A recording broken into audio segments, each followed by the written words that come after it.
আসসালামু আলাইকুম দর্শক, কেমন আছেন সবাই? আশা করছি সবাই ভালো আছেন। আমি আল্লাহর রহমতে আপনাদের সবার দোয়ায় অনেক অনেক ভালো আছি। তো দর্শক, চলে আসলাম নতুন আরেকটি মজাদার এবং পুষ্টিকর রেসিপি নিয়ে। তো আজকে আমি আপনাদেরকে যেটি দেখাবো সেটি দেখেই অলরেডি বুঝে গেছেন যে কি দেখাবো। তো আমি আবার বলে দিচ্ছি, আমি আজকে দেখাবো আপনাদেরকে ঘরে তৈরি আইসক্রিম, পুষ্টিকর আইসক্রিম কিভাবে তৈরি করবেন সেই রেসিপিটি আজকে আমি আপনাদের দেখাবো। দর্শক, আমি এখানে যা যা ইউজ করেছি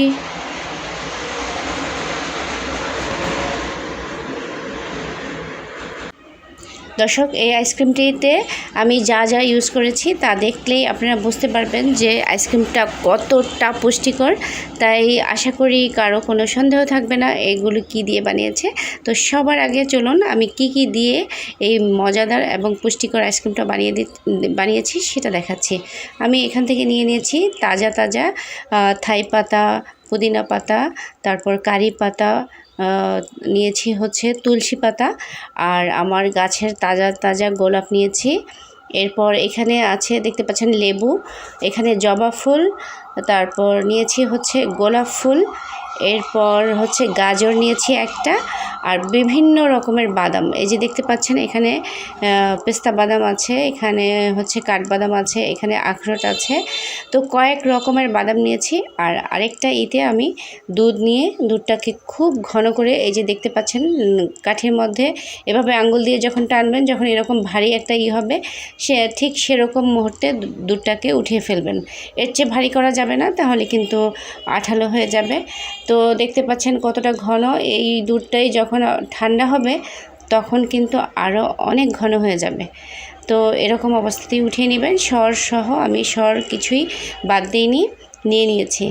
তো দর্শক, আমি সবার আগে দেখতে পাচ্ছেন এই যে উপকরণগুলো, সেগুলো মালাই আইসক্রিম যেটা তৈরি করেছি সেটা শুধু করেছি দুধের মধ্যে চিনি দিয়ে, আর হচ্ছে সামান্য একটু কর্নফ্লাওয়ার দিয়েছি, আর পুরোটাই কিন্তু দুধটা আমি ঘন করে নিয়েছি।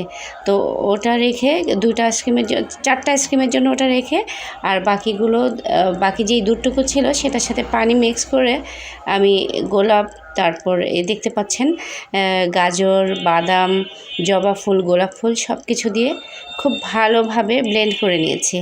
ব্লেন্ড করার পর দর্শক, আপনারা চাইলে এটা ছেঁকে নিতে পারেন, শুধু পানিটাও নিতে পারেন, জুসটা, আর নয়তো আপনারা পুরোটাই নিতে পারেন। আমি কিছুই ফেলিনি, কারণ এগুলোর মধ্যে কিন্তু অনেক পুষ্টি, শুধু জুসটাতে তেমন কিছু আপনি পাবেন না, সেজন্য আমি কিছুই ফেলিনি। তো এই যে দেখতে পাচ্ছেন আইসক্রিমের একটা বক্স, এটা যদি একসাথে লাগানো না থাকতো তাহলে কিন্তু আরও ভালো হতো, বাট আমার বক্সটা একসাথে লাগানো, তাই আমার একটু সমস্যা হয়ে গিয়েছে ওঠানোর সময় আর কি।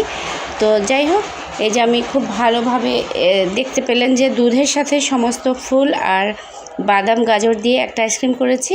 আর এখানে হচ্ছে চিনি আর সবুজ সব পাতাগুলো যেগুলো আমি নিয়েছি, থাই পাতা, পুদিনা পাতা, কারি পাতা, তুলসী পাতা, চিনি, তারপর লেবুর রস, এগুলো আমি খুব ভালোভাবে ব্লেন্ড করে নিয়েছি। ব্লেন্ড করে এটাও কিন্তু আমি ছেঁকে রাখিনি। এটাও দর্শক আমি সব সহই আইসক্রিম জমতে দিয়েছি, কারণ আমি সব কিছুর পুষ্টিটা চাচ্ছি। আর এই আইসক্রিমটা এতটাই রিফ্রেশিং করে দিবে আপনারা চিন্তাও করতে পারবেন না। ইনস্ট্যান্ট এনার্জি ফিরে পাবেন, একেবারে ক্লান্তি দূর হয়ে যাবে, আপনার অনেক ভালো লাগবে। আসলে এটা মুখে দিলেই আপনারা কিন্তু অন্যরকম একটা পাবেন। আর আরেকটা কথা, আপনারা কিন্তু এভাবে আইস করে রেখেও দিতে পারেন। হঠাৎ করে এই গরমের দিনে গেস্ট চলে আসলে 1 গ্লাস শরবতে কিন্তু এরকম একটা আইস কিউব দিয়ে দিলে ঝামেলা মুক্ত, প্লাস খেয়েও আরাম পাবে।